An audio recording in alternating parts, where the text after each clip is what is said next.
seeing that Texas A&M, Texas-Oklahoma rivalries firsthand. At what point did you realize, was it as a recruiter or player, what this rivalry means to the state?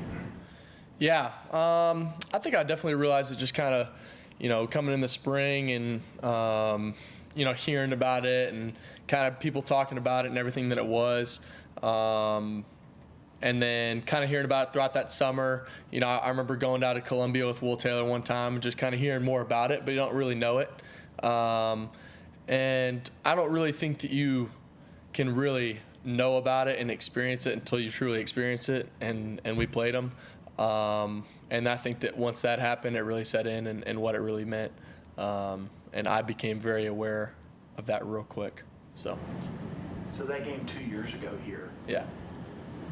You didn't, obviously you're watching DJ, the offense is struggling at times. How frustrating was that? And then after that's over and you had to hear from fans on both sides. Yeah. What was that like? It was a lot of definitely mixed emotions. As a competitor, you're always wanting to play, and I was wanting to play, and it hadn't been my time yet, and that obviously came the next week.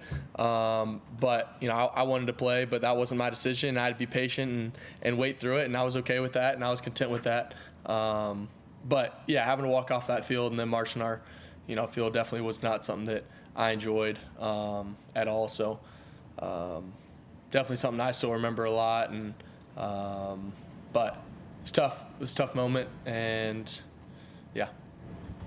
I think we were talking to Phil yesterday, and he said of that game, just having the seniors walk off, and that was kind of the situation. I mean, how much was that part of it? Just that their careers kind of ended that way. I mean, how much do you remember that?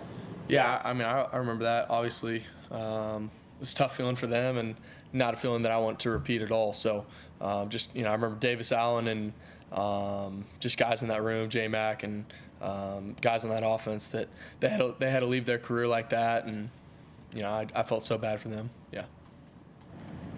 How much does it add? I mean, the fact that you guys beat them in Columbia, they beat you here, you beat them in Columbia, does that kind of add a different element kind of going into this game? Everybody's trying to defend their home field, but that really hasn't been the case the last several years. Yeah, I mean, I think that's everybody. You want to defend your own place, and we're gonna have a good crowd on Saturday, and we want to represent the people that came before us and the people that are coming. So we'll be bringing it. So. Coach Sweeney has talked about LaNorris, Sellers, and you both being dual threat guys, and that you need guys like that in today's game. Have you watched LaNorris at all? Have any kind of perspective on his game and kind of why running quarterbacks are kind of so important nowadays? Yeah, I haven't watched a lot. He's a heck of a player, though. Being I think it's first-year starter. Correct me if I'm wrong, but this is his first year starting.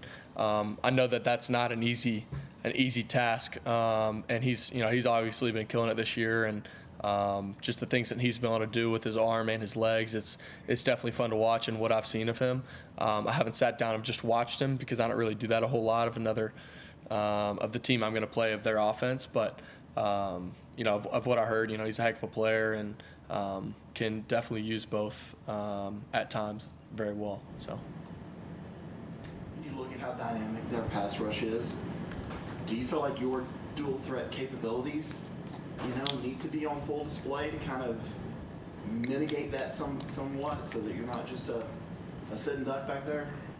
Yeah, I mean, I think that I'll be able to use what I have at times, and you can't just go into a game pressing to use that, though. You gotta use it when it happens and use it when you need it, and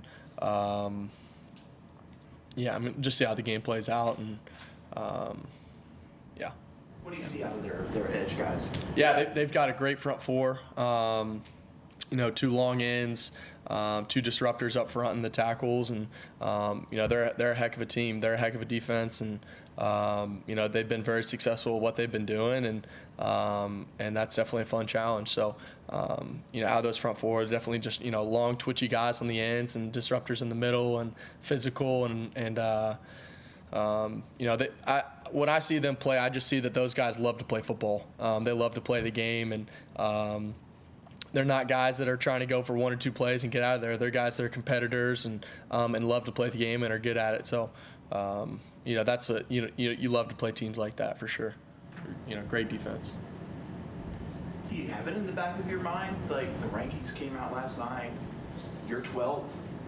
This is, there's bigger things at play besides the rivalry game. That, there's a chance to maybe get into a playoff. Yeah, my eyes are set on Saturday, and going to play the best I can, and going to try to have the best Wednesday practice I can today, and go with the best I can today, and then go attack tomorrow, go attack Friday, and then go attack Saturday, and that's what my eyes are set on. So, yeah. You have a feeling that that's the approach the whole team's taking right now? I mean, has it been easy to kind of keep all that noise? I think so. Yeah, I think so. I think just, got to keep the main thing, the task at hand. You start looking ahead, and, I mean, that's how any playoff system is. That's how high school playoffs are. That's how Pop Warner playoffs are, the NFL playoffs are. You start looking ahead, bad things happen. You got to look at the task at hand and the game in front of you, because if you don't do that, then none of the stuff ahead really matters. So you got to look at the task at hand and the game in front of you, and right now that's the game that we have, and we're pouring all of our chips in on this week. So we're focused on the game we got. How do you count Thanksgiving? Does your family come down, or how do you actually? Yeah. I got my parents and my siblings coming up, and we'll have practice on Thursday, and then I'll do a quick dinner with them on Thursday after, and then just kind of get back dialed in. So, yeah. So when it comes to rivals, I don't know who Westlake's, but was it the Battle of the Lakes with Lake Travis? Yeah. So that's the big one, right? Uh-huh. So when you play in a rivalry game, everybody's like, the fans want to ask, are you fired up? Are you this? Are you that? But does that matter once the ball is snapped? Yeah, I think that with rivalry games, but really any game, all the emotion of the game, it kind of goes out the window after the first play, because like you said, you got to just put the ball down and go play. So you can carry with emotion, but I think the thing that wins big games and big games down the road, championship games, rivalry games, whatever you want to call it, it's really just being poised in the moment, and being in the moment and being poised in those times, and being able to, it's the same size football field. It's the same 11 guys on that side, 11 guys on our side. There's no more less. Same size football, with the same amount of time. So, there's definitely an emotion to it, but it's a poise that you got to have at every moment. So, yeah. I think Patrick Mahomes did an interview the other day where they were talking about where they were playing, and he said when you're in the zone, you just don't hear the crowd. He's like, I don't hear it. It goes quiet. Yeah. Do you get that way sometimes? Yeah, I think so. Especially just like looking back on like louder games that we've played. It's like at times you hear it, but you're not like listening to it. You know what I mean? It's just kind of there. It's almost like white noise. You know what I mean? So you definitely just get in a zone, and I get in a zone, and then I think our offense just gets in a zone at times that we're just rolling. So I think that you kind of just mute it out. It's just kind of white noise at times, and you just go kind of play. So yeah, you got to find a way to just stay poised and have that low heart rate. Yeah. Would Cade Klubnik 2 years ago have had that low heart rate? I think so, but not as well as I have now, because that's something I've worked on a lot, and just that's the mental side of the game is something that I've definitely worked on a lot in terms of just being able to going in the 2-minute drive against Pitt. I felt like just chill. Like I felt like I was just relaxed, and that's just something that I've worked on a lot with sports psychology and a lot this offseason. That's kind of a whole nother discussion, but being able to just take a big moment and breathe through it and focus on the task at hand. What's actually my job? what do I actually need to do?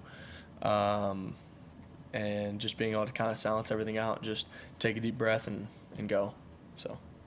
Is it just breathing, or are there other techniques they've given you that have There's a couple things, definitely just breathing through it and just kind of taking a few moments. I mean, I just remember sitting on the bench before the 2-minute drive, just taking a few minutes, just closing my eyes and just kind of envisioning what I was in, just praying through it, and but just breathing through it and just getting to a calm state of mind. So I kind of always see the game the night before, and so. Yeah. Talk about the dreaming, the beautiful dream. Yeah. You learned from your high school coach. Yeah. I mean that, and also just kind of working on some sports psychology throughout the season and throughout the off season, and just being able to visualize and kind of see the game before it happens, and not only the good stuff. How are you going to respond when bad stuff happens too? When whatever happens, how are you going to respond versus blank, and being able to transform those emotions from crap to flush it, let's move on, so being able to do that is definitely something that I've worked on a lot, and so. Will you actually envision like throwing a pick six accidentally to South Carolina? How you would react? No, I won't do that, but I'll I don't know. That's getting really specific. But just kind of just seeing just drives play out, getting the fluidity of a game. What's warm-ups going to feel like? There's kind of a whole sequence that I'll do kind of the night before games and stuff. And just trying to see the game flow out, how our warm-up's going to be like, going into the locker room, coming out of the locker room, warming up, just seeing myself right before we go on the field. Shoot, all right, we got a 3-minute TV break right before we take the field. What's going through my mind in those moments? How am I approaching this next drive? Think of the task at hand. What's my job? Just kind of that peace of mind that you have to have going into it, and not letting everything around you get on the field, but let you just be the main focus. So, yeah. Is that working with Milt Lowder? A little bit with Milt and a little bit with another guy that I'll talk about another time. Yeah. So, yeah. Cade, as you've been speaking, you were named one of 16 semifinalists for the Earl Campbell Tyler Rose Award, which goes to the top offensive player either in or from the state of Texas. I know you take a lot of pride in representing Texas here at Clemson. Is there also a pride that comes with kind of representing Clemson and that brand back to the people of Texas? Yeah, absolutely. I don't just being here in the history of this school, I don't think there's been a whole lot of guys from Texas that have played here. So that's definitely a huge honor, and that's really cool. Just kind of growing up and watching those awards being given out. So definitely a huge honor, and it's definitely a pretty cool deal being able to come a long way, 17 hours away to Clemson, and never knew anybody here. Never even really been to South Carolina before I got here, and it's definitely a cool. That's definitely a cool thing right there. Yeah, it's awesome. People are still asking about the cowboy hat and whether that's ever come back. Is that been retired for the season, or is it? We'll see. I don't really figure it out on Thursday what I'm going to wear, so we'll see. I don't know. Let's see. Any questions for Cade from Zoom? Hey, Cade, this is Grayson Mann with TigerNet. You talked about sort of your state of mind and finding that sense of calm, but given the stakes of this rivalry weekend, is there a moment where you maybe look to the younger guys on this team who haven't experienced this yet and try to say, hey, I'm going to be this calm face? I guess what do you do in those moments and in this week to help prepare some of the guys who haven't experienced something like this before? Yeah. I mean, whether you like it or not, when you hit certain moments in a game or in practice or whatever it is, everybody's looking to the leaders of the team. How are they reacting to certain things, and what's their body language like? How are they speaking? What's their energy like? So I want to be a guy that they can see and realize, man, he's just cool as a cucumber. He's just chill and he's ready to go play a game. And I want to step on the field on Saturday and go win. And but as a quarterback, you can't be a guy that's listening to death metal before a game like maybe a linebacker or nose tackle is going to be listened to like you're about to go run through a brick wall. I got to be a guy that's going to be focused and dialed in, and I think just receivers and stuff, and guys just being able to see me maybe, but also talk to them. Just, hey guys, like the things that are going to win this game. It's going to be a couple big plays, but it's going to be us going and doing what we do at a very high level, and functioning at a high level and doing 11 guys doing their job, and doing what we do at a high level, and just taking care of the task at hand. If you don't listen to death metal, what do you actually listen to? I'll listen to just like some instrumental stuff on the field. Honestly, I don't listen to a ton of music on game day. The only time I really ever listen to music is on the bus ride over. I'll listen to just like some instrumental stuff, and then once I get in the locker room, I don't listen to music until I really take the field and we do our individual warm up. Then I'll listen to just some instrumentals. Yeah. Like classical. I don't even know what you would call it. I'll try to find it for you. Yeah. Anybody else for Cade? Not necessarily like 1800s classical music. That's not what I'm talking about. Just kind of soundtracks and stuff like that. Yeah. Like Gladiator or something. On Zimmer. I don't know. I don't even know. It's mostly random stuff. Yeah. Hey, this is Darren Carter from the Greenville News. Can you just talk about, I guess, the growth of freshman wide receivers Bryant, Wesco Jr., and TJ Moore from week 1 to entering the last week of the regular season? What was the first part of your question? I just introduced myself, and can you just talk about, I guess, Wesco's and TJ Moore's growth from week 1 to week 14 of the regular season? Yeah. I mean, I've really been the same guys week in, week out. Just kind of hard workers that really want to grow. They ask me a lot of questions. They're always asking Coach Riley a lot of questions. Antonio and Adam asking them a lot of questions. Just guys that really want to grow. And I've just seen just another level of really confidence every time they take the field. I think whenever you're young, there's a little bit of a hesitance whenever you're stepping on the field for the first time. Just, hey, like, do I know what I'm doing or not? And these guys have just every week just gotten better and better and better. And it's super fun to watch them, just their confidence when they step on the field. It's like there's no fear. And I never saw that in the first place, but it's just on another level. It's really exciting to see, and fun to step on the field with them with. And also being more vocal, for sure. Just vocal as leaders, and coming up to me, hey bro, let's go, seeing stuff they're seeing on the field, seeing things they might like and stuff like that. It's fun. All right. Thank you, Cade. Appreciate it. Got Barrett Carter on deck.